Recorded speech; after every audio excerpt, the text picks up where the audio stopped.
করবে তাদের বিরুদ্ধে রাস্তায় দাঁড়িয়ে রাস্তায় নেমে আমাদের লড়াই সংগ্রাম সেটা যেমন আগেও হয়েছে এখনো হবে। আজকে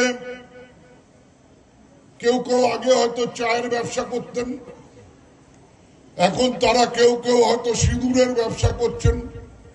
আগে গরম চা বিক্রি করতেন, এখন গরম সিঁদুর তাদের রক্তের মধ্যে দিয়ে বয়ে যাচ্ছে। সেই সিঁদুর বিক্রি করবার জন্য একেবারে উত্তরবঙ্গের আলিপুরদুয়ার পর্যন্ত ছুটে আসছেন। কিন্তু আমার বক্তব্যটা হচ্ছে যে এইভাবে মানুষের মধ্যে বিষ ঢুকিয়ে দেওয়ার চেষ্টা করবেন না। মানুষের মধ্যে বিষ ঢুকিয়ে দিয়ে, ধর্মীয় বিষ ঢুকিয়ে দিয়ে মানুষে মানুষে বিভাজন তৈরি করবার চেষ্টা করবেন না। উন্নয়ন শুধুমাত্র একটা গেটের মধ্যে দিয়ে বা একটা সেলফি জোনের মধ্যে দিয়ে শেষ হয় না।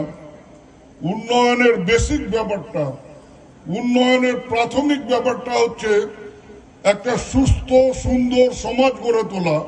আর সেই সুস্থ সুন্দর সমাজ গড়ে তোলবার জন্য যে জিনিসগুলো প্রাথমিকভাবে প্রয়োজন তার একটি হচ্ছে এই যে ধর্মীয় বিভাজনকে রুখে দেওয়া এবং ধর্ম নিরপেক্ষতাকে বজায় রাখা।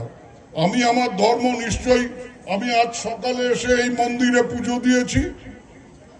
এই মন্দিরে আমি পুজো দিয়েছি বলেই যে অন্য ধর্মের মানুষকে বা অন্য ধর্মকে আমি ছোট করে দেখব, এটা কখনো একটা সুস্থ মানুষের সুস্থ মানসিকতার পরিচয় হতে পারে না।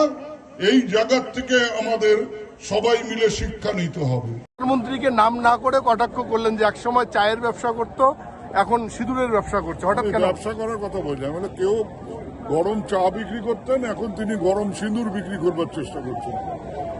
আমরা ওই ধরনের ব্যবসা করার জন্য এটা করি না। আমাদের কথা হচ্ছে সাম্প্রদায়িক সম্প্রীতিকে রক্ষা করতে হবে, মানুষকে এগিয়ে নিয়ে যেতে হবে।